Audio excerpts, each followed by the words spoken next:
You could be just a seller's agent with a fiduciary duty just to the seller. You could be just a buyer's agent right below that with a fiduciary duty just to the buyer. Or you could be a dual agent representing both the seller and the buyer in the same transaction, and you'd have a fiduciary duty to both sides. So again, this outlines the agency disclosure and what it means to be a single agent versus what it would mean to be a dual agent. Now, of course, the client is going to have to sign this form. You'll see a line that says agent. Whose name do you think goes in that blank? Yeah, the broker's name, right? So it's going to say Coldwell Banker, Century 21, Keller Williams, Berkshire Hathaway, Intero Real Estate. The firm name is going to be in that agent line.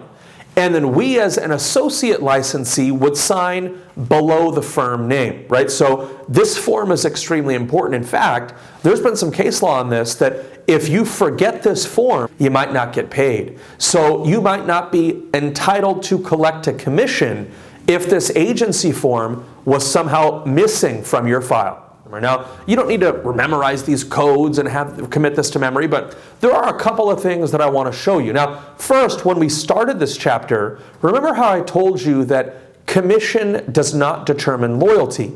Remember, the buyer, when they buy a property, the buyer doesn't even pay a commission. The seller's the one that pays the commission. But the buyer's agent still has to be loyal to the buyer.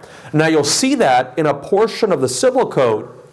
In fact, if you look at section 2079.19, if you look at the bottom half of the page, 2079.19, it says, the payment of compensation does not determine loyalty in a real estate transaction. So we know already that who paid you doesn't determine who you're loyal to, but the law actually expressly spells that out in section 2079.19 of the Civil Code.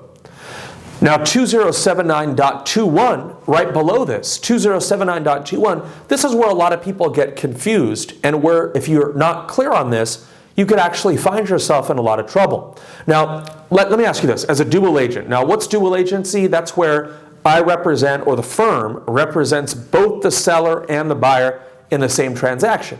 Now, let's say that I know that let's say the property is worth $1.3 million, but I know the seller will take $1.1 million just to get it done, right? They want to get the deal done. They've owned it for a long time. Maybe they have some personal issue as to why they're selling the property.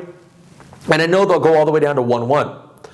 I obviously am not allowed to tell a buyer, hey, Mr. Buyer, I know the list price is 1.3, but the seller's in kind of a bind. They'll go all the way down to 1.1. Of course I can't tell a buyer that. That would hurt my seller, would harm be contrary to my fiduciary duty with the seller.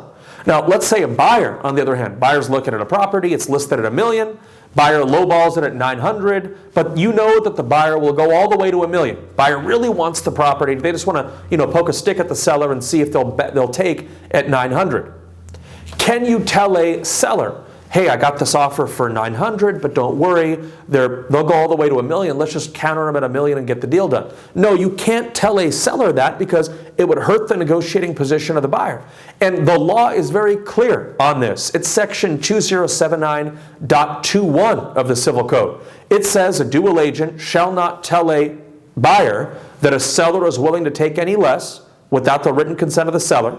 And the other side is also true. A dual agent shall not tell a seller that a buyer is willing to pay any more because that would hurt your relationship or hurt the buyer's negotiating position. So again, this is why dual agency can inherently present a conflict of interest because the seller's probably going to be looking to you saying, hey, look, can we get them up a little more? And a buyer's probably going to be looking at you saying, hey, I know the property is listed at $1.3 million, but do you think they'll take any less? You cannot tell either side where the other party is at without the express written consent of either client.